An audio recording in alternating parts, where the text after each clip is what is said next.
बंधुओं नमो नमः। मैं नितिन शुक्ल संस्कृत ज्ञानामृतम के यूट्यूब चैनल पर आप सभी साथियों का बहुत बहुत स्वागत करता हूं। जैसा कि आप सभी जान रहे हैं कि संस्कृत ज्ञानामृतम यूट्यूब चैनल की तरफ से बिहार स्टेट की तैयारी करवाई जा रही है। तो हम लोगों ने पूर्व में पुराण के सामान्य परिचय में भाग 1 में कुछ अध्ययन किए और उसमें से कुछ सामान्य चीज़ों की जानकारी उसमें प्राप्त कर सके, परंतु वह वीडियो चूँकि बहुत बड़ा हो जाता है इसलिए उसको 2 भागों में बांट दिया गया। प्रथम भाग का वीडियो संस्कृत ज्ञानामृतम के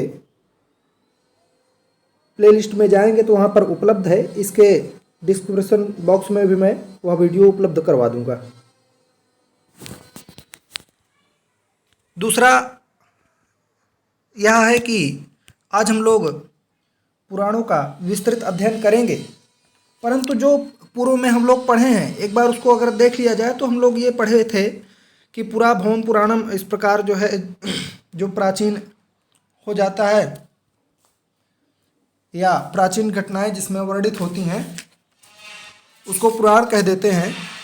देखिए, पुराण और इतिहास में कुछ चीज़ें बहुत ही स्पष्ट होती हैं कि पुराण क्या होता है और इतिहास क्या होता है। पुराण में भूत, वर्तमान और भविष्य का जिसमें वर्णन होता है वह पुराण हो जाता है। जिसमें भूत और भूतकाल अर्थात बीता हुआ, वर्तमान अर्थात जो समय चल रहा है, और भविष्य काल, इन तीनों का जिसमें वर्णन होता है वह पुराण हो जाता है। बल्कि इतिहास में क्या होता है, उसमें केवल भूतकाल की घटनाएं ही वर्णित होती हैं तो वह क्या हो जाता है, इतिहास हो जाता है। परंतु पुराण में ऐसा नहीं होता है। पुराण में भूत, वर्तमान और भविष्य इन तीनों का वर्णन होता है तो उन्हीं को क्या होता है, वही लगभग पुराण कहे जाते हैं। एक तो ये हम लोग पढ़े हुए थे, उसमें ये पढ़े कि वेदव्यास, महर्षि वेदव्यास के द्वारा 18 पुराण और 18 उप पुराणों की रचना की गई। उसमें हम लोग पढ़े हुए थे कि जो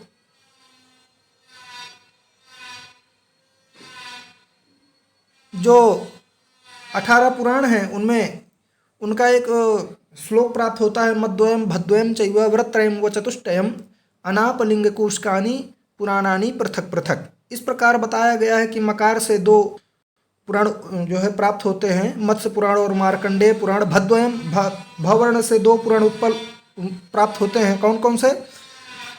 भविष्य पुराण और भागवत पुराण। इसके बाद हम लोग पढ़े थे कि व्रतत्रयम व व्रकार से 3 पुराण प्राप्त होते हैं, ब्रह्म पुराण, ब्रह्मांड पुराण और ब्रह्मवैवर्त पुराण। व्रतत्रयम व चतुष्टयम वकार से 4 पुराण प्राप्त होते हैं। आप लोग ये सारी जो है जानकारी पूर्व के वीडियो में जा कर के वहाँ से अध्ययन कर लीजिएगा। और हम लोग एक चीज़ और पढ़े थे कि पुराणों के लक्षण में हमने पढ़ा था कि पुराणों के कितने लक्षण होते हैं। 5 लक्षण बतलाए गए थे। सर्गश्च प्रतिसर्गश्च वंशो मनवंतराणि च वंशानुचरितं चैव पुराणम पंचलक्षणम। इस प्रकार पुराण के 5 लक्षण बताए गए हैं। सर्ग, प्रतिसर्ग, वंश, मनवंतर और वंशानुचरित। तो आज हम लोग सर्ग किसे कहते हैं, प्रतिसर्ग किसे कहते हैं, वंश किसे कहते हैं, मनवंतर किसे कहते हैं और वंशानुचरित किसे कहते हैं यह भी जानेंगे, चूँकि परीक्षा में प्रायः यह भी आया करता है। साथियों, मेरे YouTube चैनल को आप लोग सब्सक्राइब करें। और हम लोग पुराण का अध्ययन कर रहे हैं। पुराण में देखिए यहाँ लिखा हुआ है कि पुराणों के रचयिता महर्षि वेदव्यास हैं। महर्षि व्यास ने पुराणों में वेदों की कथा रूप में व्याख्या की है। महर्षि वेदव्यास ने क्या किया है, जो एक प्रकार से ये कह दीजिए कि वेद को जो नहीं पढ़ सकते थे वो उनके लिए क्या बना दिया गया, पुराणों की रचना की गई। और ऐसा कहा भी गया है कि जो पुराण हैं उनको सभी वर्णों के लोग उनका अध्ययन कर सकते हैं, है ना। आगे देखेंगे पुराण के 5 प्रकार के लक्षण हैं। पुराण के जो 5 प्रकार के लक्षण कौन है, एक सर्ग है। तो सर्ग किसे कहते हैं, तो सर्ग कहते हैं सृष्टि की उत्पत्ति, सृष्टि उत्पत्ति, सृष्टि का वर्णन, है ना। जगत की उत्पत्ति, जगत का वर्णन, जगत की उत्पत्ति का वर्णन जिसमें होता है वही क्या होता है, सर्ग होता है। प्रतिसर्ग क्या होता है, तो प्रतिसर्ग अर्थात सृष्टि लय, है ना। सृष्टि लय, सृष्टि लय का वर्णन किस में होता है, पुराणों में, है ना। यह पुराण के लक्षण बताए गए हैं ना कि हम उन्हीं को पुराण मानेंगे जिसमें सर्ग हो, प्रतिसर्ग हो, वंश हो, मनवंतर हो और क्या हो, वंशानुचरित हो। इस प्रकार तो सर्ग क्या है, तो सर्ग है सृष्टि उत्पत्ति, प्रतिसर्ग क्या है, सर्ग है सृष्टि लय। वंश क्या है, तो वंश सिर्फ अगर वंश की बात की जाए तो वंश में देवताओं और ऋषियों की वंशावली का वर्णन होता है। देवताओं और ऋषि मुनियों की वंशावली का वर्णन किसमें होता है, वंश में। वंश वाले भाग में, जो पुराण का जो वंश भाग होता है उसमें क्या होता है, उसमें देवताओं और ऋषियों की वंशावली का वर्णन होता है। इसके बाद मनवंतर में क्या होता है, तो मनवंतर में अलग अलग मनुओं का वर्णन होता है, अलग अलग कालावधि का वर्णन होता है। मनुओं की कालावधि, विविध मनुओं की कालावधि का जो मनु होते हैं, तो इन मनुओं का अलग अलग वर्णन किसमें होता है, जो पुराण होते हैं उसमें, ठीक है। और वंशानुचरित क्या है, तो राजवंश का इतिहास। वंशानुचरित क्या है, राजवंश का इतिहास। तो वंशानुचरित और वंश में दोनों में अंतर है। वंश में किसका वर्णन होता है, वंश में देवताओं और ऋषियों की वंशावली का वर्णन होता है, बल्कि वंशानुचरित में राजा महाराजाओं की वंशावली, सूर्य और चंद्र आदि वंश में जो उत्पन्न राजा हैं उन राजाओं का विस्तृत अध्ययन वंशानुचरित में होता है। आगे देखेंगे, यहाँ पर लिखा हुआ है 18 पुराण हैं। कौन कौन से 18 पुराण, मद्वयम, ये मद्वयम हो गया, भद्वयम, ये भद्वयम हो गया, है ना, भविष्य और भागवत। व्रतत्रयम, ब्रह्मांड, ब्रह्म और ब्रह्मवैवर्त। वचतुष्टयम, ये देखिए व 4 हो गए। फिर अनाप, आ ना पो, और फिर लिंग, है ना। फिर अनाप लिंग कूस्काणी, है ना, कूस्काणी, कू से क्या हो, कूर्म, उसका से क्या हो गया, स्कंद। अनाप लिंग कूस्काणी पुराणानी पृथक पृथक। इस प्रकार यह श्लोक याद रहेगा तो मान लीजिए आपकी परीक्षा में यह पूछ लेता है कि जो मान लीजिए दे दिया 4 ऑप्शन, उसमें 3 तो पुराण दे दिया और एक जो है कोई उप पुराण दे दिया। तो यदि आप पुराण जान रहे हैं तो उसमें आपको पहचानने में दिक्कत नहीं होगी कि इसमें पुराण कौन सा है और उप पुराण कौन सा है। या तो पुराण जान लीजिए या तो उप पुराण जान लीजिए। तो उससे अच्छा है कि मद्वयम भद्वयम चैव व्रतत्रयम वचतुष्टयम अनापलिंग कुष्कानि पुराणानि पृथक पृथक। यह श्लोक यदि आपको स्मरण हो जाएगा तो बहुत ही आसानी हो जाएगी। और पूछा भी जा, मान लीजिए पूछ लिया गया मकार से प्रारंभ होने वाले पुराणों की संख्या कितनी है, तो मद्वयम। भकार से प्रारंभ होने वाले पुराणों की संख्या कितनी, भद्वयम, भा भी 2 है। वकार से प्रारंभ होने वाले पुराणों की संख्या कितनी है, जो 18 महापुराणों में परिगणित हैं, तो वचतुष्टयम, वकार से 4 पुराण हैं। इस प्रकार यहाँ से प्रश्न बनेंगे। पुराणों के अतिरिक्त 18 पुराण भी हैं। पुराणों के अतिरिक्त जो उप पुराण हैं उनकी भी संख्या कितनी है, 18 हैं। और इनके लेखक कौन रहे हैं, इनके कर्ता भी महर्षि वेदव्यास ही रहे हैं।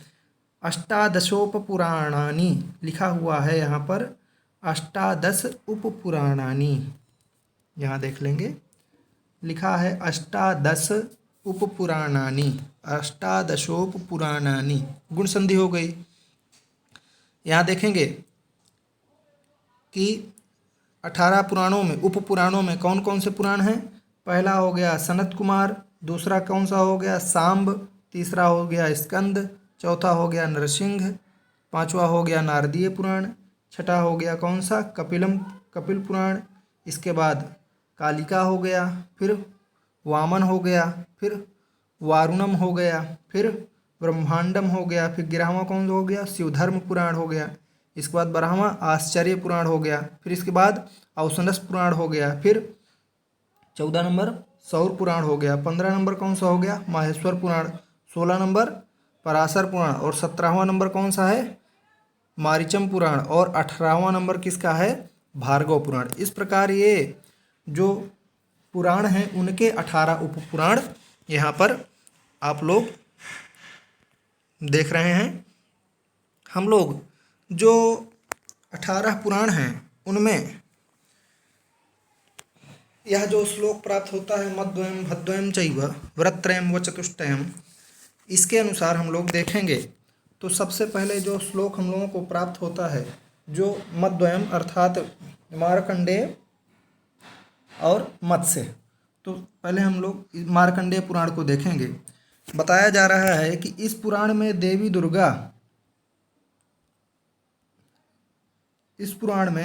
दुर्गा की महिमा का वर्णन है। तो मार्कंडेय पुराण में किन है? देवी दुर्गा का वर्णन है। यह मार्कंडेय पुराण, इस पुराण में किसका वर्णन है? माता दुर्गा का वर्णन इसमें बताया गया है। और एक बहुत ही महत्वपूर्ण चीज़ इसमें वर्णित है, दुर्गा सप्तशती भी इसका अंश है। जो नवरात्र में पंडित जी जिन माँ का पाठ करते हैं वह जो दुर्गा सप्तशती का अंश है वह कहाँ से प्राप्त होता है? तो वह मार्कंडेय पुराण से ही प्राप्त होता है। तो मार्कंडेय पुराण जो है, यह पूछा जा सकता है कि दुर्गा सप्तशती का भाग किस पुराण से प्राप्त होता है? तो मार्कंडेय पुराण से ही वह प्राप्त होता है। और मार्कंडेय पुराण जो है माता दुर्गा को समर्पित पुराण है ना, देवी का पुराण है। और मार्कंडेय पुराण से और संबंधित क्या है देख लेंगे। यहाँ पर लिखा हुआ है मार्कंडेय पुराणम 133 अध्यायेषु विभक्तम अस्ति, अर्थात जो मार्कंडेय पुराण है वह 133 अध्यायों में विभक्त है। एतस्य श्लोक संख्या 6000 है ना, 6000 अस्ति, 6000 अस्ति, परम इदानीं 6600 श्लोकाः एव उपलभ्यन्ते। बता रहे हैं कि यह जो मार्कंडेय पुराण है, तो मार्कंडेय पुराण में तो एक विशेषता यह है कि माता दुर्गा को समर्पित यह पुराण है। दूसरा यह है कि इसमें दुर्गा सप्तशती, जो दुर्गा सप्तशती है उसका अंश कहाँ से प्राप्त होता है? वह मार्कंडेय पुराण से ही प्राप्त होता है। इसके बाद आप देख लेंगे, इसमें बताया गया है कि एतस्य श्लोक संख्या 6000 अस्ति, और इसमें अध्यायों की संख्या कितनी है? 133। चलिए अध्याय तो नहीं पूछ सकता है, नहीं पूछेगा, हो सकता है श्लोक संख्या कभी पूछ दे। तो यह प्राचीन पुराणों में अन्यतम है। यह जो है प्राचीन पुराण भी है क्योंकि इसके कुछ भागों में न विष्णु का महत्व वर्णित है और न ही शिव का महत्व वर्णित है, इसलिए यह पुराण जो है प्राचीन पुराण भी माना जाता है। इसमें जो है यह जो पुराण है इसमें इंद्र अग्नि सूर्य आदि वैदिक देवताओं की महत्ता जो है बताई गई है। इससे भी प्राचीनता झलकती है कि हाँ, चूँकि यह वेदों के जैसा ही, जैसे जिस प्रकार वेदों में इंद्र अग्नि सूर्य आदि वैदिक जो है देवता वर्णित हैं उसमें, उसी प्रकार मार्कंडेय पुराण में भी वैदिक देवताओं का अर्चन वंदन पूजन किया गया है। इसमें जो यह जो मार्कंडेय पुराण है इसमें ऋषि अपने शिष्य कौष्टिकी को सृष्टि मनवंतर वंशावली आदि का उपदेश देते हैं। तो चलिए यह तो बहुत विशेष, इसको न मानिए, लेकिन एक इसमें विशेष ये है कि इसमें जो है क्या होता है कि मार्कंडेय ऋषि, देखिए मार्कंडेय पुराण है तो इसमें क्या करते हैं कि मार्कंडेय ऋषि जो है अपने शिष्य जो है क्रोष्टिकी, क्या नाम है? क्रोष्टिकी को सृष्टि आदि का जो है उपदेश देते हैं। सृष्टि मनवंतर वंशावली आदि का उपदेश किसको देते हैं? महर्षि मार्कंडेय अपने शिष्य क्रोष्टिकी को मनवंतर वंशावली सृष्टि प्रारंभ आदि का उपदेश देते हैं। ठीक है। इसके बाद मार्कंडेय पुराण में जो अध्यायों की संख्या है वह कहीं 133 मिलती है, तो कहीं 137 और 138 कहीं कहीं पर मिलती है। इसलिए अध्याय आपसे जो है यह नहीं पूछेगा। ठीक है। इसके बाद जो है इसके बारे में और अगर देखा जाए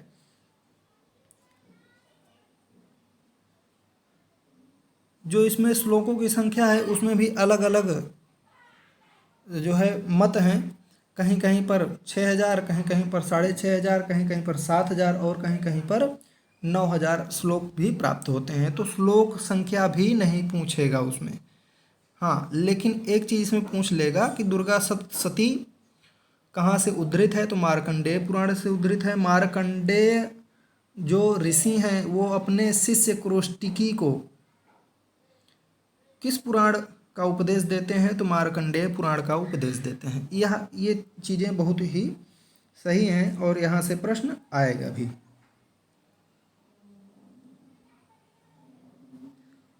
और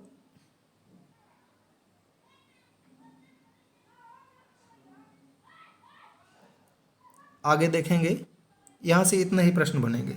आगे देख लीजिए, मत्स्य पुराण, मद्वयम। मद्वयम में एक मत्स्य हो गया और एक मार्कंडेय हो गया। मार्कंडेय को आपने देख लिया, मत्स्य पुराण देख लीजिए। यहाँ पर लिखा हुआ है कि मत्स्य पुराण की अगर बात करें तो इसमें यह जो पुराण है इसमें सुप्रसिद्ध जलप्लावन की कथा वर्णित है। जलप्लावन की कथा वर्णित है। तो प्रश्न आ जाएगा कि जलप्लावन की कथा किस पुराण में वर्णित है, तो मत्स्य पुराण में वर्णित है, पहली बात। दूसरा यह है कि इसमें वर्णित आर्द्र राजाओं की वंशावली अत्यंत प्रामाणिक है। तो आर्द्र राजाओं की वंशावली किस पुराण में प्राप्त होती है, तो आर्द्र राजाओं की वंशावली हमको कहाँ पर प्राप्त होती है, वह प्राप्त होती है मत्स्य पुराण में। पहला प्रश्न यह बनता है कि जलप्लावन की कथा किस पुराण में है, तो जलप्लावन की कथा मत्स्य पुराण में है। वही ना, मत्स्य पुराण में मत्स्यावतार होता है भगवान विष्णु का। तो जलप्लावन की कथा किस में वर्णित है, मत्स्य पुराण में वर्णित है। और आर्द्र राजाओं की कथा, आर्द्र राजाओं की वंशावली कहाँ पर जो है मिलती है, तो वह मत्स्य पुराण में जो है प्रमाणित रूप से मिलती है। इसके बाद देखेंगे यहाँ पर तीसरा पॉइंट है इस पुराण में, तीसरा पॉइंट है इसका कि इस पुराण में दक्षिण भारत की मूर्तिकला, वास्तुकला और स्थापत्य कला का सुंदर विवेचन है ना। मूर्तिकला, वास्तुकला और स्थापत्य कला का सुंदर विवेचन है। चलिए इसे तो काट दीजिए, परंतु ये जो ऊपर वाले 2 पॉइंट हैं इनको ध्यान रखना है। इसमें जलप्लावन की कथा वर्णित है और इसमें जो है आर्द्र राजाओं के वंशावली का अत्यंत प्रामाणिक जो है साक्ष्य यहाँ पर मिलता है, वर्णन जो है यहाँ पर मिलता है। इसके बाद देख लेंगे, यहाँ पर लिखा हुआ है कि मत्स्य पुराणम 260 अध्यायेषु विभक्तम अस्ति। जो मत्स्य पुराण है वह कितने अध्यायों में विभक्त है, तो यह जो है मत्स्य पुराण 260 अध्यायों में विभक्त है, पहली बात। दूसरा यहाँ देखेंगे लिखा हुआ है कि अत्र 14,000 श्लोकाः सन्ति। जो मत्स्य पुराण है उसमें बता रहे हैं कितने श्लोक प्राप्त होते हैं, 14,000 श्लोक प्राप्त होते हैं। तो एक तो हो गया कि मत्स्य पुराण में अध्यायों की संख्या 260 है, और दूसरा यह हो गया कि इसमें जो है श्लोकों की संख्या कितनी प्राप्त होती है, 14,000 होती है। किंतु नारदीय पुराणानुसारम 15,000 श्लोकाः भवन्ति। परंतु नारदीय पुराण के अनुसार यदि देखा जाए, नारदीय पुराण में क्या है कि सभी पुराणों की संख्या का वर्णन किया गया है। तो उसी नारदीय पुराण में यह बताया गया है कि मत्स्य पुराण में 15,000 श्लोक हैं। तो परीक्षा में 14,000 आए या 15,000, एक ही आएगा, या तो 14,000 आएगा या तो 15,000 आएगा। उसमें से आपको एक ही करना है। मत्स्य पुराण में और भी कुछ विशेष बातें हैं। बातें ये हैं कि पंचलक्षण की, जो पुराणों के 5 लक्षण होते हैं, सर्गश्च, प्रतिसर्गश्च, वंशो मनवंतराणि च, तो उन पंचलक्षणों में यह जो है प्राचीन माना जाता है, मत्स्य पुराण भी प्राचीन माना जाता है। और दूसरी बात हम ये बताएं कि इसमें 14,000 या 15,000 श्लोक प्राप्त होते हैं। और जो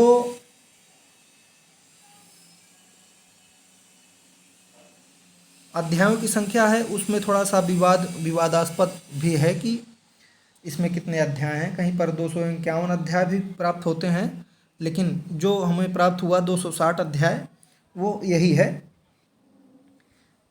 तीसरी बात हम लोग ये पढ़े कि यह जो मत्स्य पुराण है इसमें जल प्रलय का वर्णन है, जल प्लावन का वर्णन है, जल प्रलय का वर्णन है, जिसमें सभी प्राणियों की रक्षा मत्स्य रूपधारी विष्णु ने की थी। मत्स्य रूपधारी जल प्लावन का वर्णन हुआ था तो क्या हुआ था, जल से प्रलय हो गया था बिल्कुल। और उस समय जो है मत्स्य रूप धारण किए हुए भगवान विष्णु सभी प्राणियों की क्या किए थे, रक्षा किए थे। और एक विशिष्ट बात यह है कि मत्स्य और मनु के संवाद के रूप में पुराण का प्रकाशन हुआ है। देखिए हर किसी पुराण में कोई न कोई एक विशिष्ट संवाद होता है। जैसे अभी मार्कंडेय पुराण में आपने ये पढ़ा कि मार्कंडेय पुराण में मार्कंडेय ऋषि जो है अपने शिष्य को क्या करते हैं, उपदेश देते हैं, वंश मनवंतर आदि का उपदेश देते हैं। तो वह उसमें जो है हम लोग पढ़े हैं। तो इसी प्रकार वो किसको, क्रोष्टिकी नाम के शिष्य को क्या करते हैं, उपदेश देते हैं।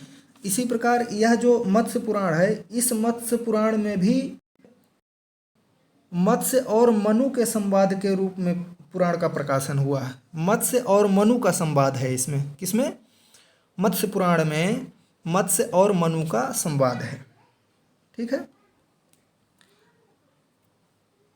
धार्मिक विषयों की दृष्टि से इसे शैव या वैष्णव दोनों कहा जाता है। तो यह कोई बहुत अच्छा प्रश्न इसे नहीं माना जा सकता है, यहाँ से प्रश्न नहीं आएगा। और रचना काल भी इसका बहुत मान्य नहीं रखता है, तो प्रश्न यहीं से आएंगे। और आगे देख लेंगे किस पुराण का वर्णन है। भविष्य पुराण।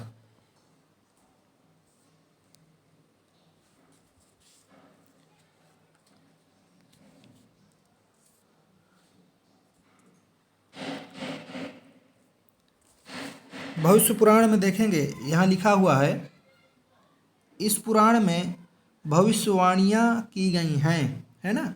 इस पुराण में क्या की गई हैं, भविष्यवाणियाँ की गई हैं। तो पहली बात तो यह है कि चूँकि इसमें भविष्यवाणियाँ की गई हैं, इसलिए इस पुराण का क्या नाम पड़ गया, भविष्य पुराण ही पड़ गया। इसमें भविष्य के बारे में बताया गया है। और इसमें क्या बताया गया है, तो इसमें चारों वर्णों के कर्तव्य का वर्णन किया गया है। इसमें चारों वर्णों के कर्तव्य का क्या है, वर्णन किया गया है। जो चारों वर्ण कौन कौन से हैं, ब्राह्मण क्षत्रिय वैश्य शूद्र आदि जो चार वर्ण हैं, इनका क्या किया गया है, इसमें विस्तृत वर्णन इनका किया गया है। सूर्य, नागदेव तथा अग्नि की पूजा का वर्णन किया गया है। सूर्य, नागदेव तथा अग्नि की पूजा का वर्णन इसमें किया गया है। तो पहली बात तो इसमें जो सबसे महत्वपूर्ण है कि इसमें भविष्यवाणी की गई है। तो प्रश्न आ जाएगा कि भविष्यवाणी किस पुराण में की गई है, तो भविष्य पुराण में की गई है। जैसा कि उसका नाम है उस वही से पता चल जाता है। भविष्य पुराणं च पंचसु पर्वसु विभक्तम विद्यते।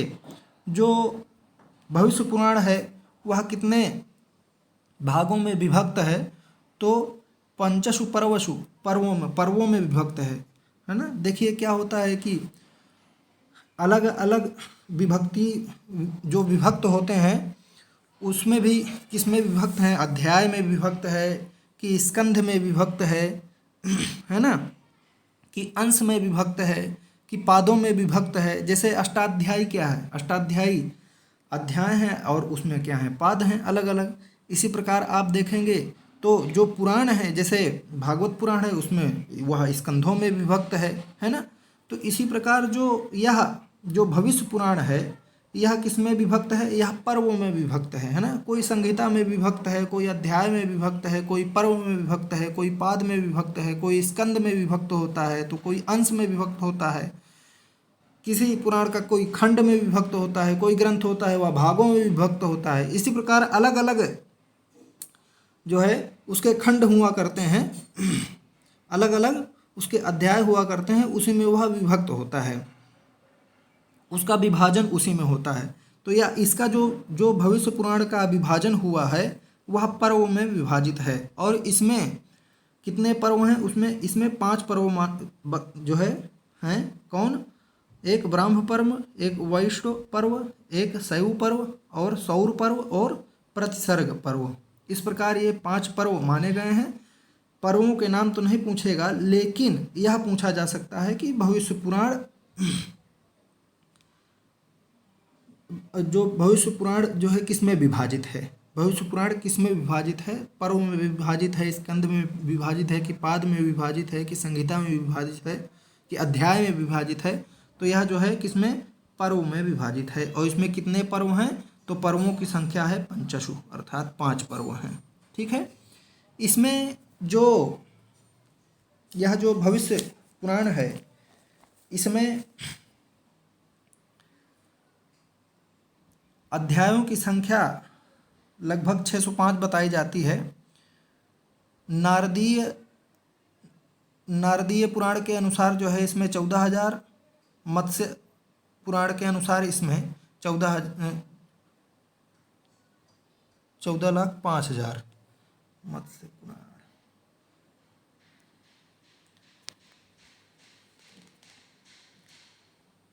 चलिए, यहाँ थोड़ा सा मुझे लगता है कुछ मिसप्रिंटिंग हुई है, इसको ध्यान दे लेंगे कि नारदीय पुराण के अनुसार लगभग 14,000 इसमें श्लोक प्राप्त होते हैं और कहे गए हैं। ठीक है। पहली बात तो इसमें जो हम लोग अध्ययन किए उसमें यह हुआ कि हम लोग भविष्य पुराण जो है, भविष्य पुराण में किसका वर्णन है? भविष्य के बारे में वर्णन किया गया है। और भी छोटी छोटी बातें हैं। इसके नाम से ही प्रकट है कि यह भविष्य की घटनाओं से संबंधित है। ठीक है। यह किन घटनाओं पर संबंधित है? भविष्य की घटनाओं पर संबंधित है। अच्छा, अग्नि पुराण के अनुसार जो है भविष्य पुराण के श्लोकों की संख्या 15 सहस्त्र है। तो 14,000 15,000 लगभग यही आप मान के चलिएगा।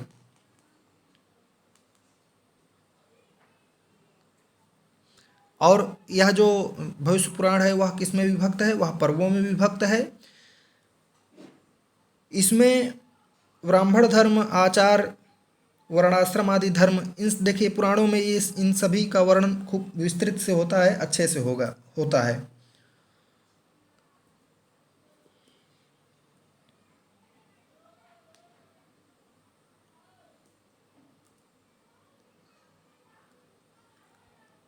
एक चीज़ इसमें और विशेष है, वह ये है कि इस पुराण का जो है हिंदी अनुवाद जो है कल्याण के विशेषांक के रूप में प्रकाशित है।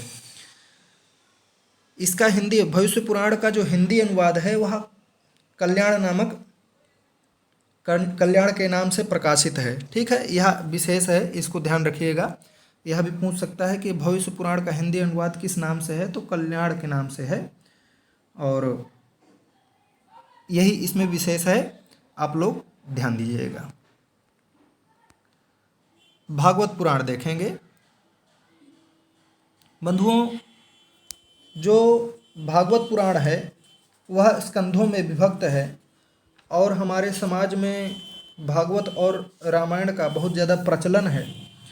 तो यहाँ से प्रश्न निश्चित रूप से आ ही सकता है, इसमें कोई संदेह नहीं है, आना ही आना है। तो पहली बात तो हम ये देखेंगे, पहली विशेषता ये है कि यह जो भागवत पुराण है यह स्कंधों में विभक्त है और जो इसमें स्कंधों की संख्या है वो 12 स्कंध हैं और 18,000 श्लोक हैं।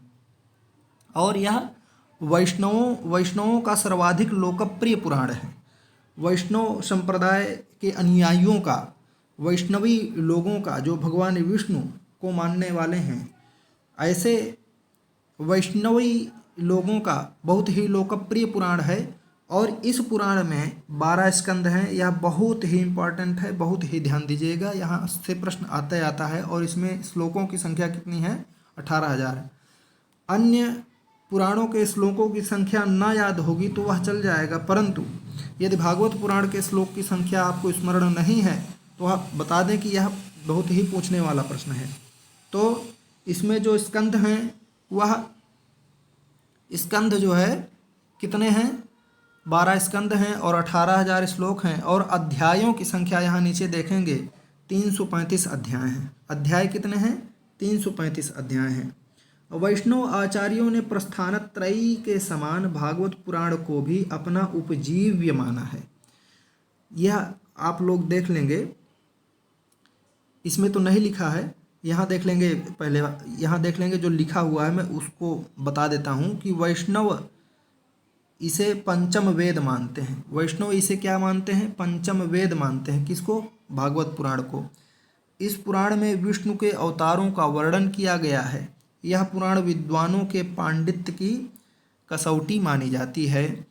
तो विद्यावताम भागवते परीक्षा ऐसा कहा जाता है, इसलिए यह पुराण विद्वानों की विद्वत्ता की कसौटी माना जाता है। इसे किसको? भागवत पुराण को।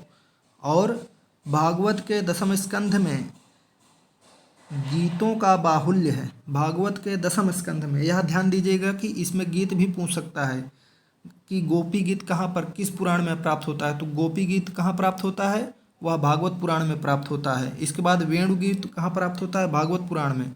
युगल गीत कहाँ प्राप्त होता है? भागवत पुराण में। अच्छा, यह जो भागवत पुराण गोपी गीत, वेणु गीत, युगल गीत है, तो यह किस स्कंध में प्राप्त होता है? तो 10वें स्कंध में प्राप्त होता है, यह भी ध्यान रखिएगा। और आगे देख रहे हैं, रास पंचाध्यायी भागवत का हृदय माना जाता है। तो भागवत का हृदय किसे माना जाता है? रास पंचाध्यायी को। 5 अध्याय हैं। वह जो रास पंचाध्यायी है, भगवान रास उसमें जो है रास करते हैं, तो यह जो रास पंचाध्यायी है इसे भगवान का भागवत का हृदय माना जाता है। श्रीमद् भागवत 12 स्कंधेषु विभक्तम अस्ति। यहाँ पर बताया गया है कि यह 12 स्कंधों में विभक्त है। तत्र क्रमशः 16, 20, 33, 32, 26, 25, 24, 60, 32 और 23 गणनाया 335 अध्याय। इस प्रकार 335 अध्याय हैं और 18,000 श्लोक प्राप्त होते हैं। तो इसमें हमने जो विशिष्ट जानकारी प्राप्त की, अभी हम उसका बता रहे हैं कि कहाँ कहाँ से प्रश्न आ सकता है। पहली बात, आप लोग और कुछ विशेष जानकारी है इसमें, आप लोग उसको अच्छे से ध्यान दे करके सुन लीजिए। पहली बात तो यह वैष्णव आचार्यों ने प्रस्थानत्रयी के समान भागवत पुराण को भी अपना उपजीव्य ग्रंथ माना है। तो यह क्या है? भागवत पुराण क्या है? उपजीव्य ग्रंथ है। इसको जो है आधार बना करके बहुत सारे ग्रंथ, बहुत सारे नाटक लिखे गए हैं। पुराण साहित्य में सर्वाधिक प्रचलित कृति जो है भागवत पुराण को ही माना जाता है। और यह जो है वैष्णव भक्तों का पुराण माना जाता है, ऐसा जो है कहा गया है।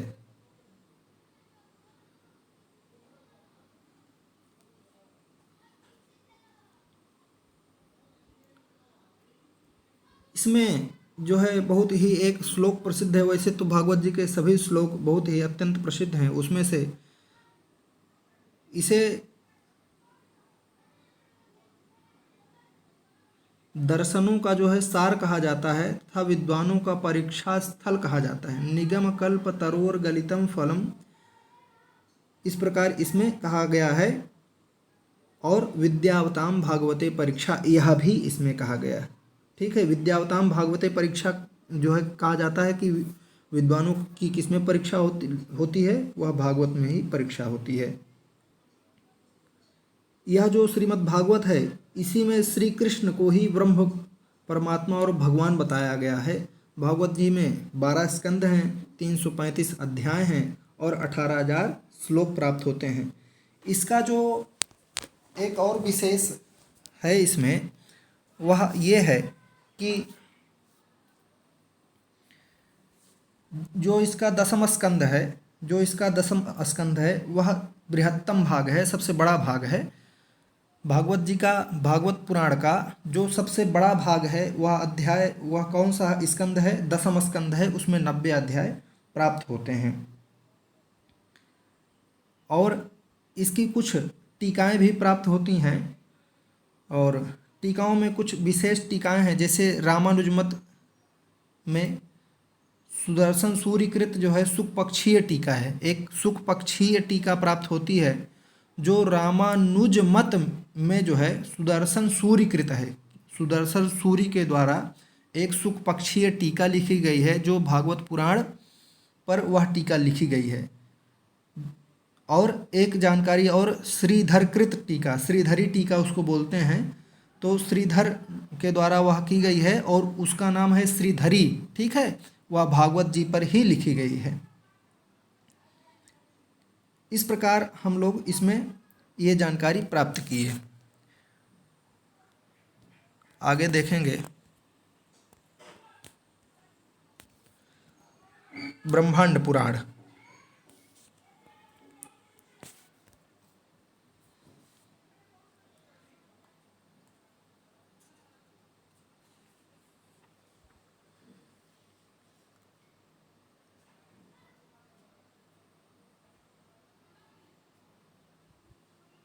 ब्रह्मांड पुराण में यह पुराण उपाख्यानों, तीर्थ, महात्म तथा स्तोत्रों का संग्रह है। जो ब्रह्मांड पुराण है उसमें बताया जा रहा है कि स्तोत्र आदि बहुत सारे प्राप्त होते हैं। किसमें? ब्रह्मांड पुराण में। अच्छा, ब्रह्मांड पुराण और भी बहुत सारी चीज़ें इसमें वर्णित हैं, तो उसे भी हम लोग देखेंगे कि ब्रह्मांड पुराण में इसके 7 खंडों में अध्यात्म रामायण का वर्णन है। अध्यात्म रामायण आप लोग देखे होंगे, तो अध्यात्म रामायण जो है, अध्यात्म रामायण का वर्णन किसमें है? अध्यात्म रामायण का वर्णन किसमें है? अध्यात्म रामायण कहाँ से उद्धृत है? तो वह जो है उद्धृत है किसमें? ब्रह्मांड पुराण से ही, है ना। तो अध्यात्म, अब प्रश्न आ जाएगा कि अध्यात्म रामायण किससे उद्धृत है या संबंधित है या कहाँ से निकली है? तो जो ब्रह्मांड पुराण है, ब्रह्मांड पुराण से ही अध्यात्म रामायण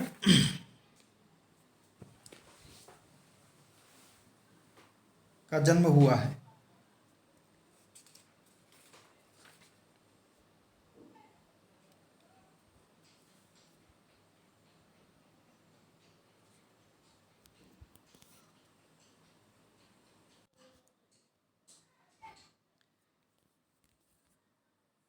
हम लोग अभी तक ये देखें कि यह पुराण उपाख्यानों, तीर्थ, महात्म तथा स्तोत्रों का संग्रह है, और इसके 7 खंडों में अध्यात्म रामायण का वर्णन है। इसमें जो 7 खंडों में जो है किसका जो है?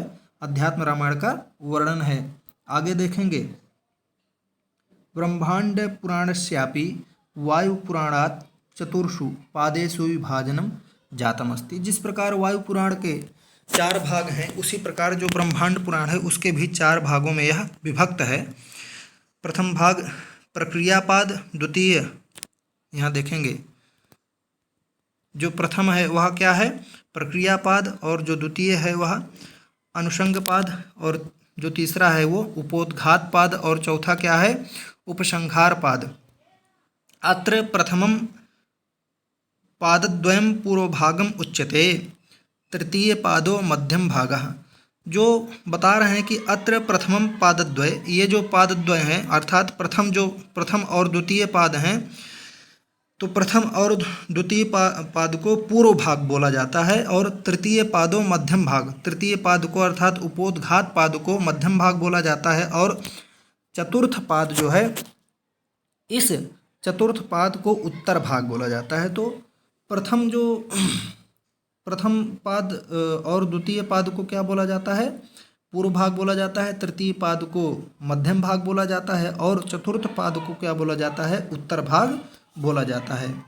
एषु 161 अध्यायाः सन्ति। इसमें बताया जा रहा है कि 161 अध्याय प्राप्त होते हैं, और कहीं कहीं यह भी मिलता है कि इसमें 109 अध्याय प्राप्त होते हैं, है ना। तो अध्याय के उसमें से कभी नहीं पूछेगा। एतत् पुराणम नारदीयानुसारम 12,000 है ना। बता रहे हैं कि नारदीय पुराण के अनुसार इसमें 12,000 श्लोक प्राप्त होते हैं और मत्स्य पुराणानुसारम मत्स्य पुराण के अनुसार इसमें 12,200 श्लोक संख्या प्राप्त होती है।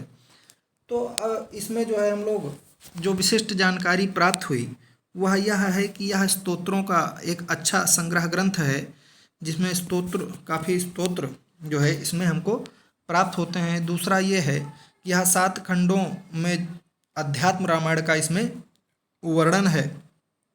तीसरा ये कि यह वायु पुराण की ही तरह यह 4 भागों में विभक्त है और इसमें हम ये भी जानकारी लिए कि इसमें श्लोकों की संख्या लगभग 12,000 प्राप्त होती है। ब्रह्मांड के महत्व का वर्णन करने के लिए ब्रह्मा ने जिस पुराण का उपदेश दिया और जिसमें भविष्य एवं कल्पों का वृत्तांत विस्तार से दिया गया है उसे ब्रह्मांड पुराण कहते हैं। तो जिसमें भविष्य और कल्प आदि का विस्तृत अध्ययन विस्तार से अध्ययन जिसमें प्राप्त होता है वह क्या है, वही ब्रह्मांड पुराण है। और इसका जो है इसके उपदेशक कौन है, इसके उपदेशक ब्रह्मा जी हैं। तो इसका उपदेश कौन कर रहे हैं, ब्रह्मा जी कर रहे हैं। ठीक है।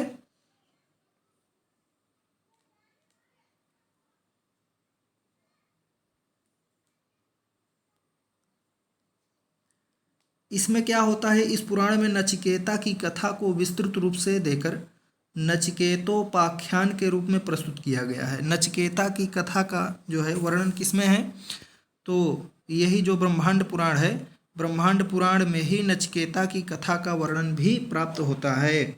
इस पुराण में नचिकेता की कथा को विस्तृत रूप से देकर नचिकेतोपाख्यान, तो नचिकेतोपाख्यान किसमें, ब्रह्मांड पुराण में प्राप्त होता है। और ब्राह्मण पुराण की रचना 400 ईस्वी तथा 600 ईस्वी की लगभग बीच मानी जाती है। तो यह बहुत पूछने वाला प्रश्न नहीं है, लेकिन नचिकेतोपाख्यान के लिए पूछ लेगा कि नचिकेतोपाख्यान किस पुराण में प्राप्त होता है, तो वह ब्रह्मांड पुराण में प्राप्त होता है। बल्कि यह पूछने वाला भी प्रश्न नहीं है, फिर भी एक बार यदि सुन लेंगे तो हो सकता है कि परीक्षा में आ जाए तो जानकारी रहे। आगे देखेंगे ब्रह्म पुराण। कौन सा पुराण है, ब्रह्म पुराण। ब्रह्म पुराणम द्वयो भागयोः विभक्तमस्ति। बता रहे हैं कि यह जो ब्रह्म पुराण है यह 2 भागों में विभक्त है, पूर्व भाग और उत्तर भाग। तो ब्रह्म पुराण 2 भागों में विभक्त है, एक तो हो गया पूर्व भाग और दूसरा क्या हो गया, उत्तर भाग।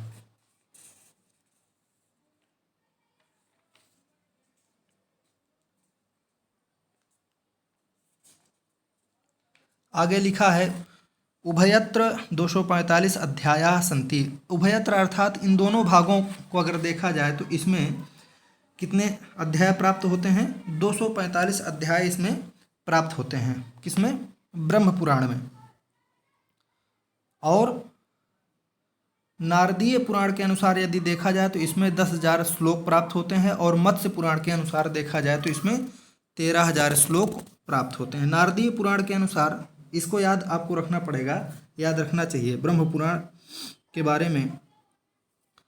नारदीय पुराण के अनुसार इसमें 10,000 श्लोक प्राप्त होते हैं और मत्स्य पुराण के अनुसार इसमें कितने श्लोक प्राप्त होते हैं, मत्स्य पुराण के अनुसार इसमें 13,000 श्लोक प्राप्त होते हैं। लगभग 13,000 श्लोक प्राप्त होते हैं। तो आप इसी को ध्यान रखिएगा, 13,000 श्लोक है ना। यदि 13,000 नहीं है, यदि 13,000 नहीं है तब हम उसमें क्या लगा देंगे, 10,000 तब लगा देंगे। परंतु यदि ऑप्शन में 13,000 है तो 13,000 ही उसको प्राथमिकता देंगे, उसके बाद फिर 10,000 को प्राथमिकता प्रदान की जाएगी। हाँ, नारदीय पुराण के अनुसार यदि पूछ लिया जाएगा तब तो 10,000 ही होगा, भले 13,000 ऑप्शन रहेगा तो भी। परंतु यदि ऑप्शन में 13,000 है तो 13,000 ही आप लगाएंगे। इसके बाद देखेंगे कि ब्रह्म पुराण के बारे में बताया जा रहा है कि 18 पुराणों में सर्वप्राचीन यह पुराण आदि पुराण के नाम से भी जाना जाता है। सर्वप्राचीन यह पुराण आदि पुराण के नाम से भी जाना जाता है। तो जितने भी पुराण हैं, ऐसा उसमें कहा जाता है, ऐसी मान्यता है कि यह जो पुराण है वह आदि पुराण है, वह सबसे प्रथम पुराण है, इसीलिए इसको आदि पुराण भी कहा जाता है। अष्टादश पुराणों में सर्व प्राचीन यह पुराण है। सभी सबसे प्राचीन पुराण किसे माना जाता है? तो इसी ब्रह्म पुराण को ही माना जाता है। इसके एक परिशिष्ट भाग का नाम सौर पुराण भी है। एक परिशिष्ट भाग का नाम सौर पुराण है। तो सौर पुराण किसके परिशिष्ट भाग का नाम है? तो सौर पुराण ब्रह्म पुराण के परिशिष्ट भाग का नाम है। तथा सबसे प्राचीन पुराण कौन सा माना जाता है? तो वह माना जाता है कौन सा? ब्रह्म पुराण माना जाता है। और ब्रह्म पुराण में श्लोकों की संख्या कितनी है? 13,000 श्लोक प्राप्त होते हैं। तो इतनी जानकारी। अच्छा, इसके अलावा यह पुराण आदि ब्रह्मा के नाम से भी प्रसिद्ध है ना? यह पुराण जो है आदि ब्रह्मा के नाम से भी जाना जाता है। इस पुराण को आदि पुराण भी कहते हैं, यह भी आप जान लीजिए। और प्राचीन माने गए सभी पुराणों में इसका उल्लेख जो है जितने भी प्राचीन पुराण हैं उनमें ब्रह्म पुराण का सभी में उल्लेख है। मान्यता है कि व्यास ने इसे सर्वप्रथम लिखा है। तो भगवान वेदव्यास ने, महर्षि वेदव्यास ने इस पुराण को सर्वप्रथम लेखन किया है, इस किसका? ब्रह्म पुराण का। ठीक है। अब जो है देखेंगे कि जो अलग अलग पुराणों में अलग अलग इसकी संख्या बताई गई है। बहुत सारे पुराणों में इसकी 10,000 संख्या बताई गई है और बहुत सारे पुराणों में इसकी लगभग 13,000 संख्या बताई गई है। नए विसारण में समागम ऋषियों को सूत लोमहर्षण ने इसका प्रवचन किया है। तो इसका जो प्रवचन कहाँ पर हो रहा है? तो पहली बात तो ब्रह्म पुराण का जो प्रवचन हो रहा है वह नैमिषारण्य क्षेत्र में हो रहा है। नैमिषारण्य जो तीर्थ है, नैमिषारण्य का जो तीर्थ है, उसी तीर्थ में इस ब्रह्म पुराण का प्रवचन वाचन हो रहा है। और नैमिषारण्य तीर्थ में जो है, जो इसको बोलने वाले हैं, जो इसको कहने वाले हैं, वो कौन है? सूत लोमहर्षण जी। सूत लोमहर्षण जी इसका क्या करते हैं? प्रवचन करते हैं, इसको कहते हैं, है ना? इस प्रकार इसमें अध्यायों की संख्या कितनी हो गई? 245 अध्याय हैं। ये इतनी जानकारी हमको किससे मिल गई? ब्रह्म पुराण से। यहाँ से अक्सर प्रश्न पूछे जाते हैं। आगे देखेंगे ब्रह्म वैवर्त पुराण। ब्रह्म वैवर्त पुराण देखेंगे तो इसमें लिखा हुआ है, ब्रह्म वैवर्त पुराण में 18,000 श्लोक हैं। कितने श्लोक हैं इसमें? 18,000 श्लोक। जो ब्रह्म वैवर्त पुराण है इसमें 18,000 श्लोक हैं। इस पुराण में 4 खंड हैं। इस पुराण के कितने खंड हैं? 4 खंड हैं। तो जो ब्रह्म वैवर्त पुराण है उसमें श्लोकों की संख्या कितनी बतलाई गई है? 18,000 श्लोक बतलाए गए हैं और 4 खंड बतलाए गए हैं। 18,000 श्लोक हमको और किसमें प्राप्त होते हैं? 18,000 श्लोक हमको कूर्म पुराण में भी प्राप्त होता है। इसके बाद 18,000 श्लोक हमको प्राप्त होता है भागवत पुराण में भी प्राप्त होता है। देखिए, भागवत पुराण में भी 18,000 श्लोक प्राप्त होते हैं। इसके बाद कूर्म पुराण में भी 18,000 श्लोक प्राप्त होते हैं। और इसके बाद ब्रह्म वैवर्त पुराण, जो यह जिसका अध्ययन आप कर रहे हैं, यह जो ब्रह्म वैवर्त पुराण है इसमें भी क्या है?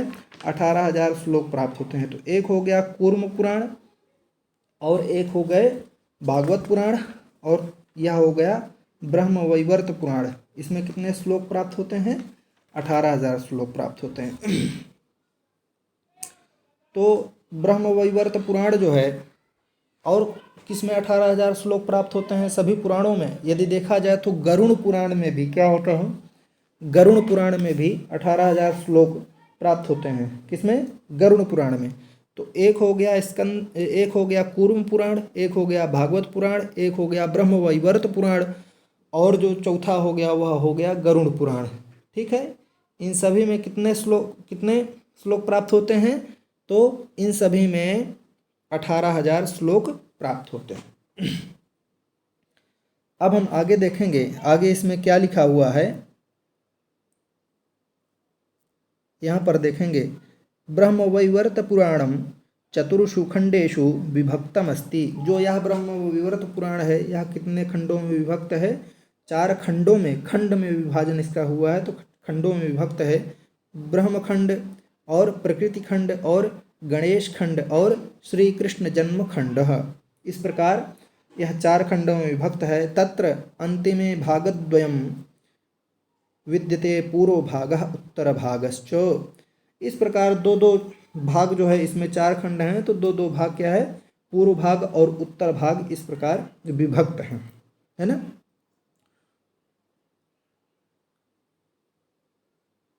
है ना।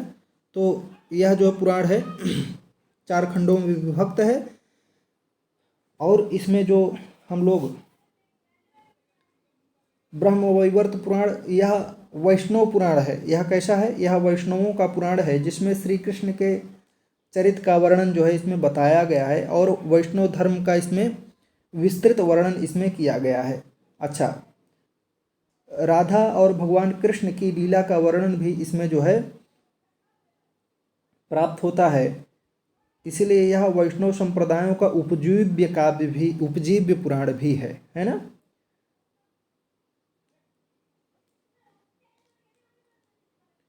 और इसके बाद जो विशेष बात रही है वो बता ही दिए हैं कि ब्रह्मवैवर्त पुराण में जो है 4 खंड हैं, ब्रह्म खंड, प्रकृति खंड, गणेश खंड और श्री कृष्ण जन्म खंड है। और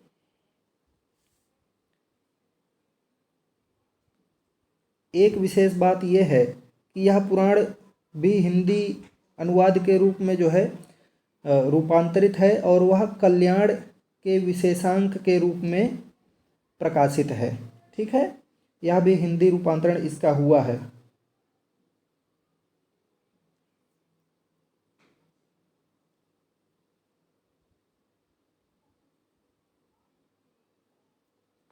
तो इस प्रकार हम लोग ब्रह्मवैवर्त पुराण के बारे में अध्ययन किए। आगे देखेंगे कौन सा पुराण है, वामन पुराण। कौन सा पुराण है, वामन पुराण। वामन पुराण के बारे में हम लोग अध्ययन करेंगे।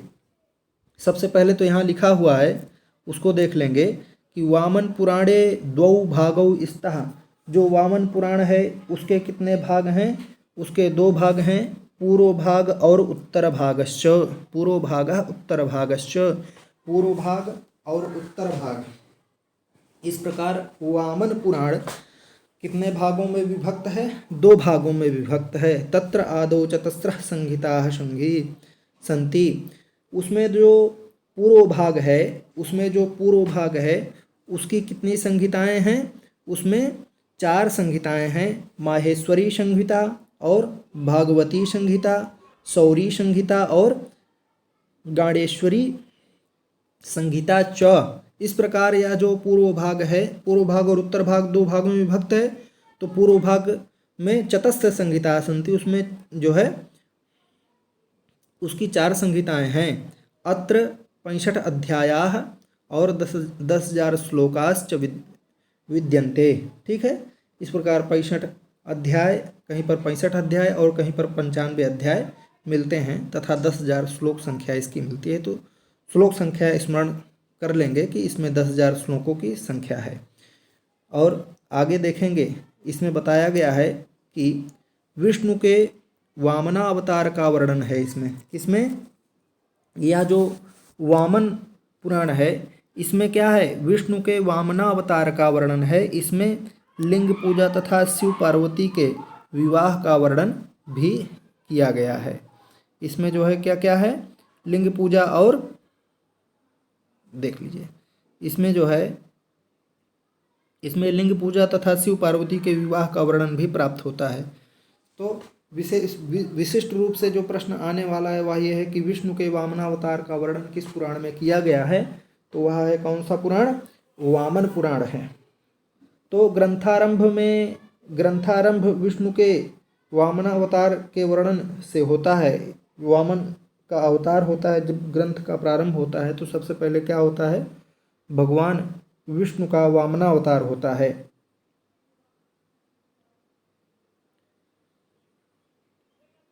और यह जो पुराण है मूल रूप से प्राप्त नहीं इस समय हो रहा है और इसमें 65 या 95 अध्याय, कहीं कहीं पर 65 और कहीं कहीं पर 95 अध्याय भी प्राप्त होते हैं। वामन पुराण का जो विभाजन हुआ है वह जो है संहिताओं में हुआ है। इसमें 4 संहिताएं हैं, माहेश्वरी, भागवती, शौरी और गांडेश्वरी। इसका भी हिंदी रूपांतरण हुआ है। इस प्रकार हम लोग अब आगे बढ़ेंगे और वराह पुराण को देखेंगे। वराह पुराण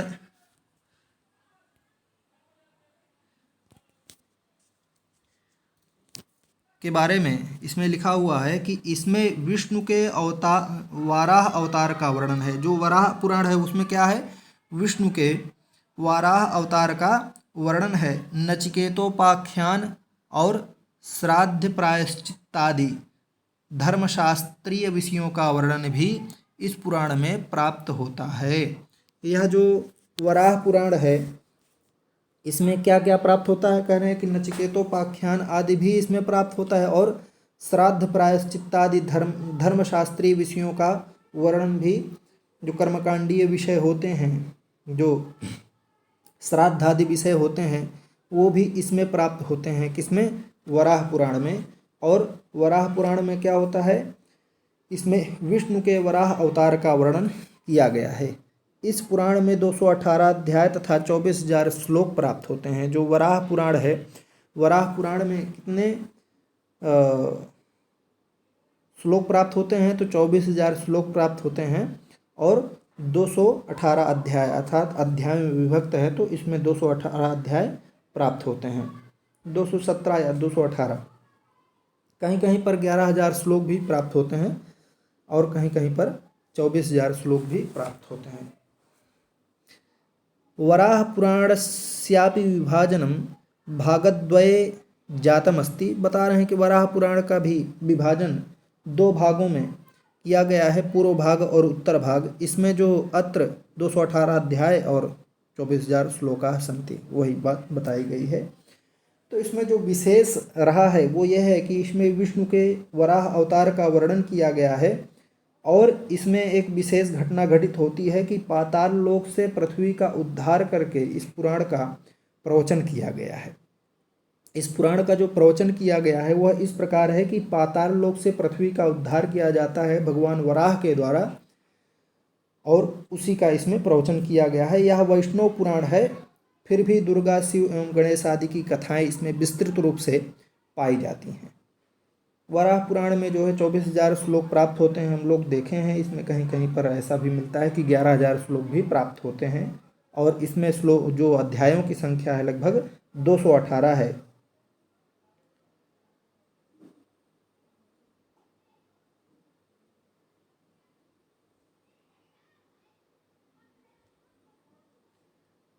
तो इसमें नचिकेतोपाख्यान यह बहुत ही इम्पॉर्टेंट है, आगे देखेंगे।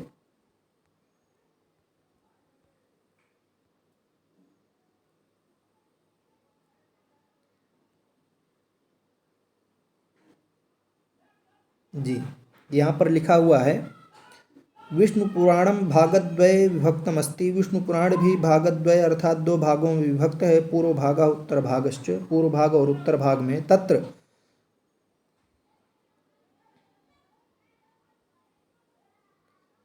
प्रथमांशे 22, द्वितीय 26, तृतीय 28, चतुर्थे 24, पंचमे 38, षष्ठे च अंशे 226 अध्यायानां संकलनम कृतमस्ति।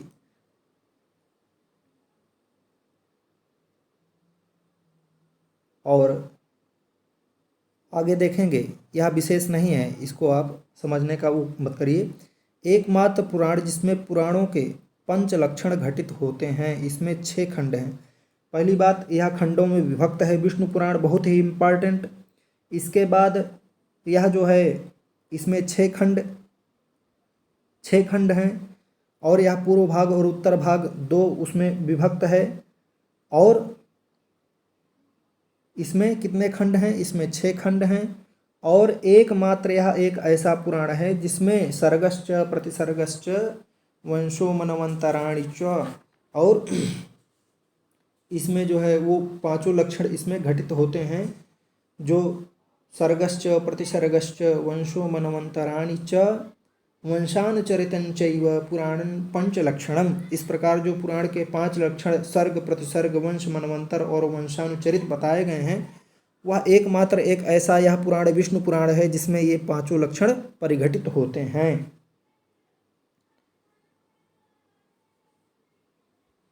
और इस पुराण में मौर्य वंश देखेंगे लिखा हुआ है यहाँ पर।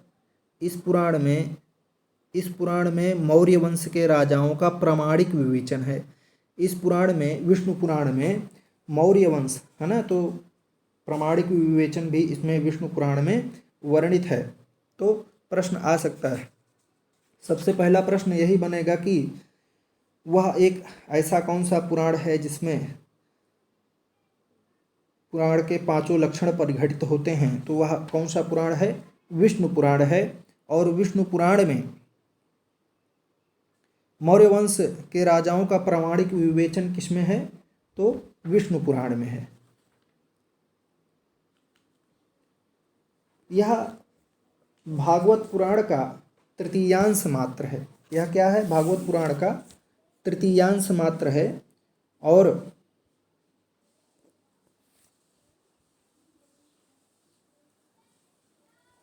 जो विशेष इसमें है वो यही है कि इसमें मौर्य वंश का वर्णन प्रामाणिक रूप से प्राप्त होता है और यह इसमें पंचलक्षण भी प्राप्त होते हैं पुराणों के। आगे देखेंगे वायु पुराण। कौन सा पुराण? वायु पुराण। वायु पुराण में आप देख रहे हैं कि इसमें लिखा हुआ है कि इस पुराण को शिव पुराण के नाम से भी जाना जाता है। इस पुराण को शिव पुराण के नाम से भी जाना जाता है ऐसा। और यह पुराण ऐतिहासिक दृष्टि से महत्वपूर्ण है क्योंकि इसमें गुप्त साम्राज्य का वर्णन है। यह पुराण जो है ऐतिहासिक दृष्टि से भी बहुत ही महत्वपूर्ण स्थान रखता है क्योंकि इसमें जो है गुप्त साम्राज्य का वर्णन किया गया है। और इस पुराण में 112 अध्याय तथा 10,000 श्लोक प्राप्त होते हैं। और वायु पुराणम चतुर्षु पादेषु विभक्तम अस्ति। वायु पुराण 4 पादों में विभक्त है। यह किसमें विभक्त है? पादों में विभक्त है। प्रक्रिया पाद, उपोद्घात पाद और अनुषंग पाद और उपसंहार पाद। इस प्रकार यह जो वायु पुराण है वह पाद में विभक्त किया गया है। तो हम लोग वायु पुराण पढ़ रहे हैं और वायु पुराण में हम लोग यही पढ़े कि इसमें लगभग 10,000 या कहीं कहीं 11,000 श्लोक भी प्राप्त होते हैं कि इसमें 11,000 श्लोक हैं। और अध्यायों की संख्या कितनी है? 112 अध्याय हैं। इसमें भगवान शिव के बारे में ज़्यादा वर्णन प्राप्त होता है। इसमें पाशुपत योग आदि के बारे में भी बताया गया है।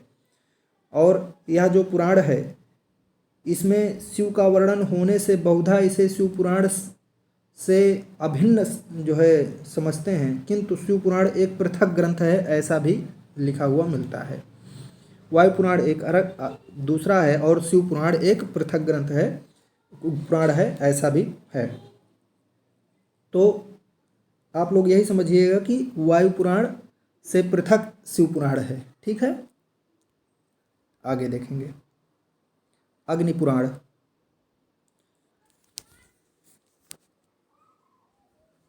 अग्नि पुराण बता रहे हैं कि यह जो अग्नि पुराण है विभाजनम 383 अध्यायेषु कृतम अस्ति। इसका विभाजन अध्यायों में हुआ है और इसमें जो अध्याय प्राप्त होते हैं वो कितने अध्याय प्राप्त होते हैं? 383। इसको जानिएगा कि इसमें 383 अध्याय हैं जो कि अग्नि पुराण से प्रश्न आते हैं। तत्र नारदीयानुसारम, नारदीय पुराण के अनुसार 15,000, मत्स्य पुराण के अनुसार 13,000 श्लोकाः भवन्ति। नारदीय पुराण के अनुसार यदि देखा जाए तो इसमें लगभग 15,000 श्लोक प्राप्त होते हैं और मत्स्य पुराण के अनुसार देखा जाए तो इसमें 13,000 श्लोक प्राप्त होते हैं। और यह पुराण भारतीय संस्कृत के विश्वकोश के रूप में विख्यात है। यह जो पुराण है वह भारतीय संस्कृत के विश्वकोश, भारतीय संस्कृत का विश्वकोश किसे कहा जाता है? अग्नि पुराण को कहा जाता है। यह प्रश्न आएगा। इस पुराण में काव्यशास्त्र, नाट्यशास्त्र, अर्थशास्त्र, व्याकरण, ज्योतिष, आयुर्वेद, धनुर्वेद, संगीत शास्त्र, कर्मकांड आदि अनेक शास्त्रीय विषय समाहित हैं। तो यह जो इसीलिए इसे जो है यह जो पुराण है यह भारतीय संस्कृत का विश्वकोश इसीलिए कहा जाता है। इसमें क्या होता है, जो विशेषताएं हैं कि अग्नि के द्वारा वशिष्ठ को उपदेश दिया जाता है। यह जो पुराण है इसमें अग्नि के द्वारा जो वशिष्ठ हैं वशिष्ठ को क्या किया जाता है, उपदेश दिया जाता है। तो अग्नि के द्वारा वशिष्ठ को उपदेश दिए जाने के कारण ही यह जो है अग्नि पुराण के नाम से विख्यात है। यह पुराण संस्कृति और विद्याओं का महाकोश कहा जाता है। किसको? संस्कृति और विद्याओं का महाकोश कहा जाता है। और इसमें श्लोकों की संख्या लगभग 15,000 या 13,000 बतलाई गई है और अध्यायों की संख्या कितनी है? 383 है। यहाँ से प्रश्न आते हैं। इस पुराण में क्या होता है, विष्णु के अवतार का वर्णन जो है इसमें बतलाया गया है और विश्वकोशात्मक इस पुराण की विशिष्टता है कि यह विश्वकोश कहा जाता है। बस यहीं से प्रश्न आएंगे, आप इसको ध्यान रखिएगा। अब नारद पुराण देख लेते हैं। थोड़ा सा वीडियो लंबा हो गया है परंतु इसमें सभी पुराणों का विस्तृत अध्ययन आप अच्छे से देख सकते हैं। तो यदि आपको अच्छा लग रहा हो तो वीडियो को लाइक कीजिए और सब्सक्राइब कीजिए और वीडियो शेयर भी करिए ताकि और अन्य बंधुओं तक यह वीडियो पहुंच सके। नारद पुराण देखेंगे, इसमें लिखा हुआ है कि नारदीय पुराणस्य विभाजनम भागद्वये जातमस्ति। नारदीय पुराण जो है इसका जो विभाजन हुआ है वह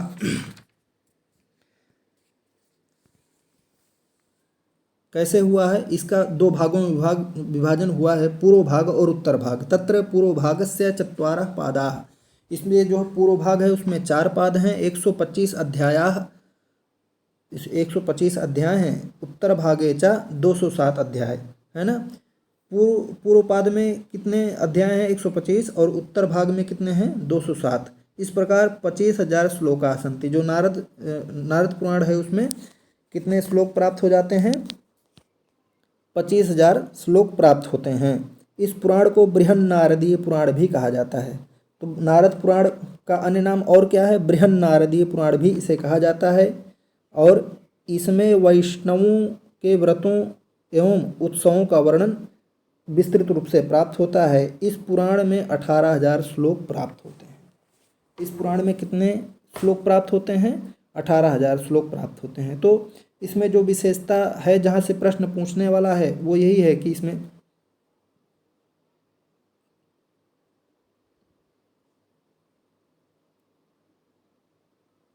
ध्यान यह भी देंगे कि बृहन नारद पुराण के नाम से एक उपपुराण भी उपलब्ध है। तो उसमें भ्रमित मत होइएगा। नारद पुराण जो महापुराण जो 18 पुराण हैं उसमें परिगणित है और बृहन नारद पुराण एक उपपुराण है। यह नारद उपपुराण से भिन्न महापुराण है। यह नारद उपपुराण से भिन्न महापुराण है। क्या? नारद पुराण। ठीक है।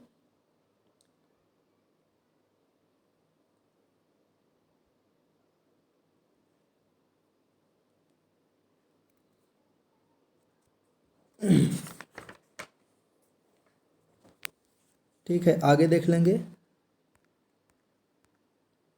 पद्म पुराण देखिए, पद्म पुराण है। इसके बाद कौन सा है? लिंग पुराण है, गरुण पुराण है, कूर्म पुराण है और स्कंद पुराण है। बस यहीं तक है, हम लोग देख लेंगे। ठीक है।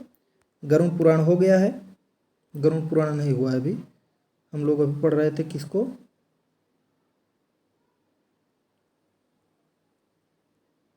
नारद पुराण। नारद पुराण का हम लोग अध्ययन कर लिए हैं। अब देखेंगे पद्म पुराण को। इस पुराण में 5 खंड हैं। इस पुराण में कितने खंड हैं? तो इस पुराण में कुल मिलाकर के 5 खंड हैं। और वो खंड कौन है? सृष्टि, भूमि, स्वर्ग, पाताल तथा उत्तर। इस प्रकार ये 5 खंड हैं।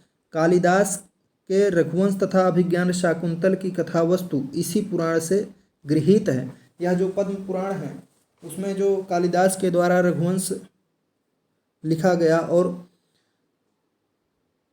आचार्य कालिदास के द्वारा अभिज्ञान शाकुंतलम जो नाटक लिखा गया, उसकी जो कथा वस्तु है वह इसी पुराण से गृहीत की गई है। पद्म पुराण से विभाजनम पंचसु खंडेषु कृतमस्ति, वही जो ऊपर बताया गया है कि यह 5 खंडों में विभक्त है, सृष्टि और भूमि और स्वर्ग और पाताल और उत्तरखंड। इस प्रकार यह जो पद्म पुराण है इसको भी हम लोग देख लिए। इसमें विशेषता यही है कि इससे जो है गृहीत ग्रंथ कालिदास जो रघुवंशम कालिदास आदि लिखे हैं वो इसी से उद्धृत किए गए हैं। लिंग पुराण देख लेंगे। लिंग पुराण तो लिंग पुराणम द्वयोः भागयोः विभक्तम अस्ति। लिंग पुराण भी 2 भागों में विभक्त है, पूर्व भाग और उत्तर भाग। तत्र क्रमशः 108, 55 गणनया 163 अध्यायाः 11,000 श्लोकाः सन्ति। इस प्रकार अध्यायों को ध्यान न देते हुए सीधे श्लोक देखें कि इसमें कितने श्लोक लगभग प्राप्त होते हैं, तो इसमें 11,000 श्लोक प्राप्त होते हैं। लिंग पुराण में शिव के 28 अवतारों का वर्णन है। यह बहुत ही इम्पॉर्टेंट है कि भगवान शिव के 28 अवतारों का वर्णन किस पुराण में प्राप्त होता है, तो वह है कौन सा? वह है लिंग पुराण। इसमें विशेष रूप से लिंग पूजा का प्रतिपादन किया गया है। इसमें जो है विशेष रूप से किसका प्रतिपादन किया गया है? लिंग पूजन का प्रतिपादन किया गया है। गरुड़ पुराण को देख लेंगे। गरुड़ पुराण, गरुड़ पुराण के बारे में यहाँ लिखा हुआ है कि 18,000 श्लोकों से युक्त इस पुराण में विष्णु भक्ति, प्रायश्चित्त, ज्योतिष, व्याकरण, आयुर्वेदादि विषय वर्णित हैं। इसका उत्तरखंड प्रेतकल्प कहलाता है। इसका जो उत्तरखंड है बहुत ही इम्पॉर्टेंट, इसको ध्यान देंगे। इसका जो उत्तरखंड है वह क्या कहलाता है? प्रेतकल्प कहलाता है। ठीक है, किसका उत्तरखंड प्रेतकल्प कहलाता है? तो गरुड़ पुराण का उत्तरखंड प्रेतकल्प के नाम से जाना जाता है।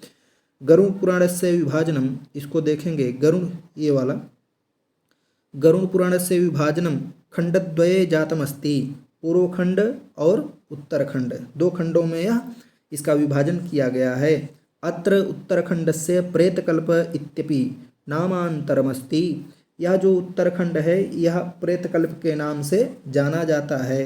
फिर यहाँ देखेंगे कि अस्मिन् शरीरत्यागानन्तरं परलोकगतानां जीवानां प्रेतक्रियायाः विवरणं सविस्तरम प्रतिपादितमस्ति। इसमें जो क्या होता है, इसमें जो गरुड़ पुराण में विशेष रूप से जो बतलाया गया है वह ये है कि अस्मिन् शरीर त्यागानंतरम, शरीर के त्याग के अनंतर, शरीर त्याग जब हो जाता है, जब शरीर शांत हो जाता है, तो परलोकगता नाम, जो परलोक गया है वह सूक्ष्म जीव, जीवा नाम, ऐसे जीव प्रेत क्रियाया विवरणम, उनकी क्रियाओं का विवरण इसमें सविस्तरम प्रतिपादितम अस्ति, उसमें सविस्तर प्रतिपादित किया गया है। अंत्येष्टि कर्म के बारे में विस्तृत वर्णन इसमें प्राप्त होता है। अपि च भागद्वये क्रमशः 240, 78 संकलनया 318 अध्यायाः सन्ति। इसमें दोनों भागों में 318 अध्याय प्राप्त होते हैं। और यहाँ देखेंगे कि अस्मिन् नारदीय पुराणानुसारम 16,000, मत्स्य पुराणानुसारम 18,000 श्लोकाः सन्ति। तो नारदी पुराण के अनुसार यदि देखा जाए तो इसमें 16,000 श्लोक प्राप्त होते हैं, और मत्स्य पुराण के अनुसार देखा जाए तो इसमें 18,000 श्लोक प्राप्त होते हैं। किसमें? गरुड़ पुराण में। तो गरुड़ पुराण में जो सबसे इम्पॉर्टेंट है वह ये है कि जो है इसमें शरीर त्यागानंतर जो है परलोक गया हुआ वह जीव है, उसके प्रेतक क्रिया का विवरण जो है इसमें विस्तार पूर्वक बताया गया है। आगे देखेंगे कूर्म पुराण। कूर्म पुराण के बारे में हम लोग कुछ जानकारी प्राप्त करेंगे।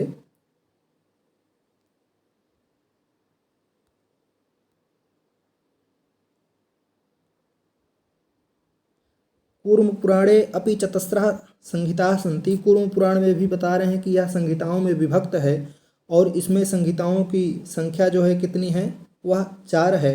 और ब्रह्म मीमांसा, पहला जो है ब्रह्म मीमांसा, दूसरा हो गया भागवत मीमांसा, तीसरा हो गया सौरी संहिता, और चौथा हो गया वैष्णव संहिता। चलिए, ये तो इनका नाम नहीं पूछेगा, लेकिन पूछ लेगा कि संहिता किसमें विभक्त है, तो कूर्म पुराण जो है संहिता में विभक्त है। वैष्णव संहिता च किंतु सांप्रतम केवल ब्रह्म संहिता मात्रम उपलभ्यते। वो इस समय वर्तमान में जो उपलब्ध हो रही है वह कौन सी संहिता उपलब्ध हो रही है? यह पहली संहिता ब्रह्म संहिता ही उपलब्ध हो रही है। अत्र भागद्वय वर्तते, इसके दो भाग हैं, और पूर्वार्धम उत्तरार्धं च तथा च अस्मिन् 66 अध्यायाः 6000 श्लोकाः सन्ति। इसमें 6000 श्लोक प्राप्त होते हैं और 66 अध्याय प्राप्त होते हैं। आगे देखेंगे, इसमें लिखा हुआ है यह पुराण पूर्ण रूप से प्राप्त नहीं है। इसमें विष्णु के अनेक अवतारों का वर्णन प्राप्त होता है। विशेष रूप से कूर्मावतार का वर्णन इसमें प्राप्त होता है। और इसमें एक चीज़ और, ईश्वर गीता और व्यास गीता इसमें वर्णित है। ईश्वर गीता और व्यास गीता का वर्णन किसमें है? यह जो कूर्म पुराण है, कूर्म पुराण में ईश्वर गीता और व्यास गीता का वर्णन है, और इसमें कूर्मावतार का वर्णन भी बताया गया है। किसमें? कूर्म पुराण में क्या बताया गया है? कूर्मावतार का वर्णन भी इसमें विस्तृत रूप से कूर्मावतार के अवतार के बारे में वर्णन इसमें है।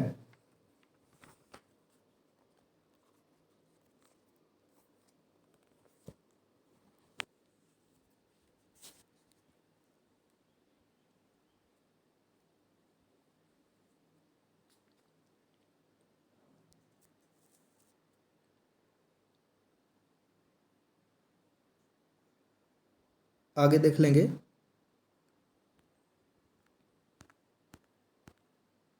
स्कंद पुराण, स्कंद पुराण में देखेंगे स्कंद पुराण के बारे में क्या लिखा है कि यह सर्वाधिक विशालकाय पुराण है। इसमें 5 संहिताएं तथा 81,000 श्लोक प्राप्त होते हैं। जो स्कंद पुराण है वह सर्वाधिक विशालकाय पुराण माना जाता है, स्कंद पुराण।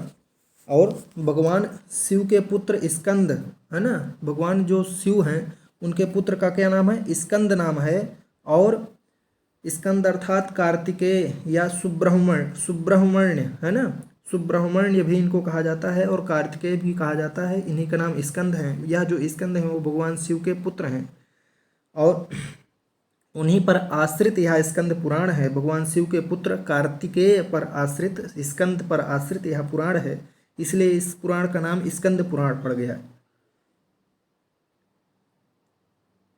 और इस पुराण में स्वामी कार्तिकेय के शैव तत्वों का वर्णन किया गया है। इस पुराण में कितने श्लोक हैं? 81,000 श्लोक प्राप्त होते हैं, है ना, 81 सहस्त्र। ठीक है। इसमें तीर्थों का विस्तृत वर्णन किया गया है। विस्तार से वर्णन किनका किया गया है? तीर्थों का। इसका एक और खंड काशी खंड है जिसमें गंगा सहस्त्र नाम स्तोत्र प्राप्त होता है। इसका एक खंड और है जिसको काशी खंड के नाम से जाना जाता है, उसमें गंगा सहस्त्र नाम स्तोत्र भी प्राप्त होता है। आगे देख लेंगे। यहाँ एक श्लोक प्राप्त होता है, क्या है? पुराणानाम गणना प्रसंगे देवी भागवतम विहाय। श्लोक नहीं है, यह गद्यात्मक है। देखेंगे लिखा हुआ है कि पुराणानाम गणना प्रसंगे देवी भागवतम विहाय। देवी भागवत को छोड़ करके, पुराणों की गणना के प्रसंग में देवी भागवत को छोड़ करके सर्वेषु पुराणेषु प्रथमम पुराणम ब्रह्मांड पुराणम अस्ति। सभी पुराणों में जो प्रथम पुराण है वह कौन सा पुराण है? ब्रह्मांड पुराण है। और पुराणानाम अंतर विभाजनम भाग खंड अंश स्कंद पाद पर्व संहिता और अध्यायों में किया गया है। बता रहे हैं कि पुराणों का जो विभाजन किया गया है वह भाग खंड अंश स्कंद पाद पर्व संहिता और अध्यायों में किया गया है। पुराणा नाम श्लोक संख्या, पुराणों की श्लोक संख्या भी देख लेंगे। मत्स्य पुराण में लगभग 14,000 श्लोक प्राप्त होते हैं और मार्कंडेय पुराण में लगभग 8,000 श्लोक प्राप्त होते हैं। इधर देखेंगे भविष्य पुराण में 15,000 श्लोक लगभग प्राप्त होते हैं और भागवत पुराण में 18,000 श्लोक प्राप्त होते हैं। और ब्रह्मांड पुराण में 12,000 श्लोक प्राप्त होते हैं और ब्रह्म पुराण में 13,000 श्लोक प्राप्त होते हैं। ब्रह्म वैवर्त पुराण में 18,000 श्लोक प्राप्त होते हैं। वामन पुराण में 10,000 श्लोक प्राप्त होते हैं। कूर्म पुराण में 18,000 श्लोक प्राप्त होते हैं। स्कंद पुराण में 81,000 श्लोक प्राप्त होते हैं। इस प्रकार आप ये पूरा चार्ट अच्छे से समझ लीजिएगा। ठीक है, इसका स्क्रीनशॉट भी आप ले लीजिएगा। और बंधुओं नमो नमः।